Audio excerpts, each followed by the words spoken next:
Okay, my presentation is on Mendieta and focusing specifically on her Silueta series, which was from 1973 to 1980.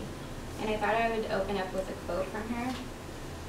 She said, "My art is the way I reestablish the bonds that tie me to the universe. And hopefully, if I do a good job presenting, you'll understand what I mean by that." A little bit about her background. She was born in Havana, Cuba in 1948. And when she was 12 years old, she moved to the United States. And that was right before the Cuban Revolution. And in the United States, she moved throughout foster homes in Iowa. And later she attended the University of Iowa and received her bachelor's and master's in painting, and later her master's of fine arts in intermedia. And she was an artist, sculptor, and painter, and created works in Cuba, Italy, Mexico, and the United States, specifically in Iowa. She incorporated themes of violence, feminism, life, death, belonging, really a lot of things into her art. And she was married to the famous sculptor Carl Andre. And when she was 36, she fell from her 34th floor apartment in New York, and she died. That's how she died. And a lot of people say that her art foreshadowed her death. So, something interesting. And this picture I found of her is one of very few normal pictures you'll find of her. If you Google her, you're going to find a lot of strange things. So her Silueta series was from a series of photographs from 1973 to 1980, and they were done in both Iowa and Mexico. They recorded the presence of her body or the imprint left behind, and she used symbolic materials, mainly the earth, like mud, dirt, and they were done mostly in natural environments. And a lot of times they were filled in or outlined with flowers, rocks, and sometimes even blood and gunpowder. Her work was inspired by her Cuban heritage and the feelings of being uprooted from her family when she was young. And the imprint of her body suggests the physical and spiritual connection or reconnection with history and nature. And in most of the photographs, her body isn't present except for a few of them. And that is just suggested by the outline. And there's a lot of contradictions within her photography because it's a photograph, so it's timeless, but yet they were done in natural environments, so they deteriorated. And they're autobiographical because she uses her own body to tell a story of her personal history, but she also incorporates themes that are universal. And here are some pictures. The one over there is the one with blood, and these are a couple that are outlined.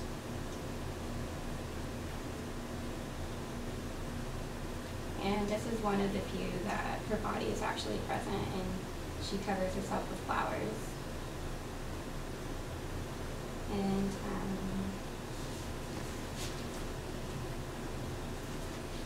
leading into the discussion questions, I didn't really look or Google her pictures before I chose the presentation, and I'm actually glad that I chose it because at first glance you look at it and it's not really beautiful or something you would want to choose to present, but after you read into her history you find the interesting things about it.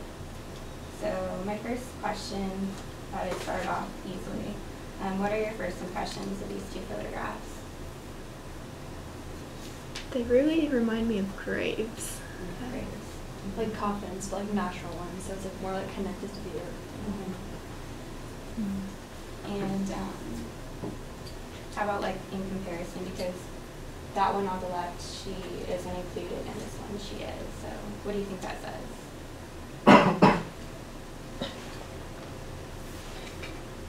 How does each make you feel? Like, is there one that evokes a different feeling than the other? There's another way to ask that question, right? They're both really creepy. But I don't know. I think the presence of her body, and the one on the right.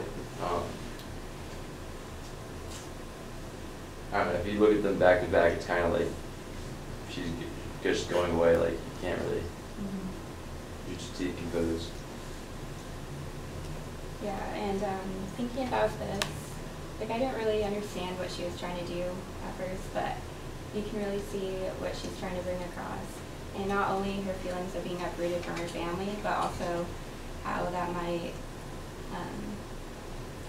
relate to how humans are uprooted from the earth. And going into a more deeper question, this course is actually kind of a contradiction because it's unnatural nature. And what do you think about other contradictions in art and how Anna, you could use them to incorporate her themes?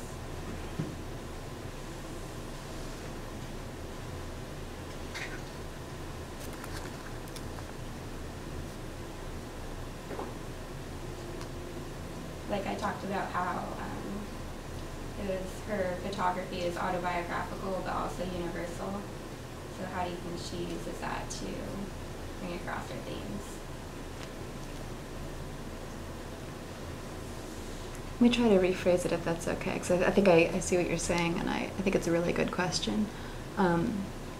Maybe a simpler version of it would just be, what are the kind of paradoxes you can see within her work, right? Where are the moments where binaries appear? And once we have those, maybe it'll be easier to kind of figure out what they're doing. So one of them is that you say it's universal, and I'm interested in hearing how you think it's universal. But it's also personal insofar as it's an individual body. Right. It's universal because she brings across life and death.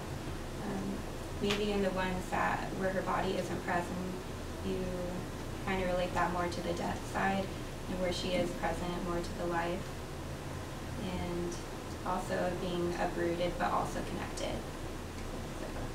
So, are there any other things you can think of? Well, like where her body, like the silhouette is, it's like kind of desert, and it's like dirt, and it seems dead, and things like that. But she brings like plants and things that are like lush and green into it, so it's kind of paradoxical, I guess. It's like different sides of nature and how it can be, different connotations it can have, I guess, and then bringing like the human element to her body into it, I guess, kind of. It's like usually how people won't or don't connect to nature, but how we're still kind of a part of nature in a lot of ways. Yeah. And that's kind of a good point to lead into the next question.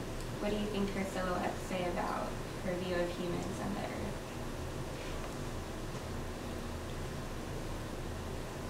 Literally, each one is saying that every person can make an impression in the earth if you look at it very literally. And I think you can broaden that to say that humans all impact the earth and society, and we all have a role, I guess. Yeah. I think that sounds great. Okay. Anything else? Any comments or questions? I think also that the earth kind of outlives us. Like, yeah. And I want to add one more, unless someone else has does anyone else jonesing to answer? All right, then I'll say that I think another way that this works in terms of her sort of history of moving and diaspora, right, and feeling uprooted, as you mentioned, is the way that the earth impacts us, right? Looking at that image of her body cut out from the bottom of this like apparent grave, it's like that's a physical. It looks like it's been uprooted, right? She's been dug out, and you get this sense of a kind of physical belonging that used to happen, right? Like she used to fit there, and she's been taken away. And so there's this way in which I think it's also about like an environment that the way you connect to an environment and what the severing of that tie can feel like, right?